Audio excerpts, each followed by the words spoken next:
أهلا بكم. اليوم رح نتعمق بقصة يعني من أغرب القصص اللي ممكن نسمعها من جبال الأطلس. قصة اختفاء قرية تزغارت بالكامل. صحيح، يقال إنها كانت موجودة حوالي عام 1920.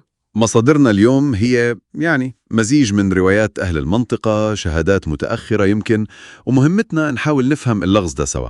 القصة بتبدأ بقرية كانت عايشة حياة طبيعية جدا هادية. وفجأة اختفت، مش بس الناس. لا، وهنا الغرابة، مش بس السكان هاجروا أو انتقلوا، لا، كل شيء. البيوت بحجارتها، يعني الأثاث البسيط اللي كان فيها، حتى المواشي، الحيوانات الأليفة، كل شيء حرفياً. كيف يعني كل شيء؟ كأنها اتمسحت من الوجود؟ بالضبط، كأنها تبخرت، ما تركت أي أثر مادي ولا أي شيء. وهذا اللي أكدوا الجيران بالقرى اللي جنبها. راحوا يدوروا، امم ما لقوا شيء، بس أرض فاضية، كأن ما كان في قرية أصلاً. تمام، بس الأغرب من الاختفاء نفسه هو الصمت التاريخي التام. هاي نقطة مهمة جداً. كيف قرية كاملة ما يكون لها أي ذكر؟ يعني لا بسجلات ضرائب، لا بخرايط قديمة للمنطقة، ولا شيء.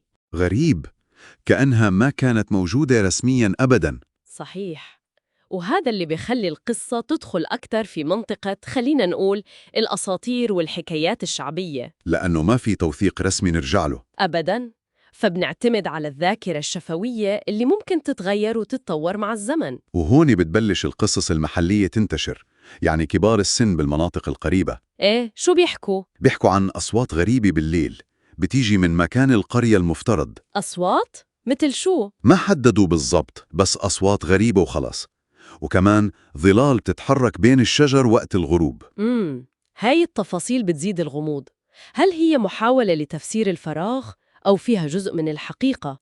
مين بيعرف؟ وفي قصة تانية كمان أغرب شوي. شو هي؟ بيحكوا عن رجال لابسين أبيض بيظهروا فجأة قبل المغرب. رجال لابسين أبيض؟ إيه، وبعدين بيختفوا مع غروب الشمس تماماً. هاي التفاصيل بتشبه كتير قصص الجن والأرواح بالموروث الشعبي. ممكن تكون إضافات أسطورية، بس بتعكس قد إيه المكان صار غامض بذاكرة الناس. أكيد، بس القصة ما بتوقف عند الحكايات الشعبية.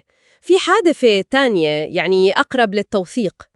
اللي هي سنة 1993 مستكشف أوروبي، ما بنعرف مين هو بالضبط، كان بالمنطقة وصور، التقط صور فوتوغرافية صور لشو؟ للي بدا كأنه أطلال حجرية قديمة جدا بنفس الموقع اللي بيعتقدوا إنه كانت فيه تزغائت. أطلال؟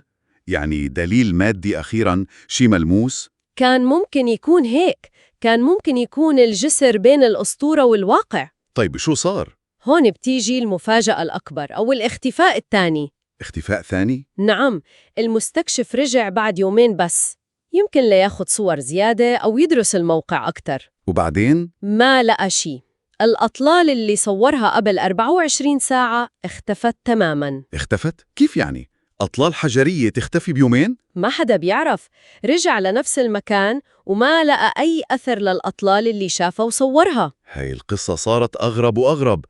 يعني القرية اختفت وبعد 70 سنة حتى الدليل المحتمل عليها الأطلال كمان اختفت. بالضبط، اختفاء مزدوج.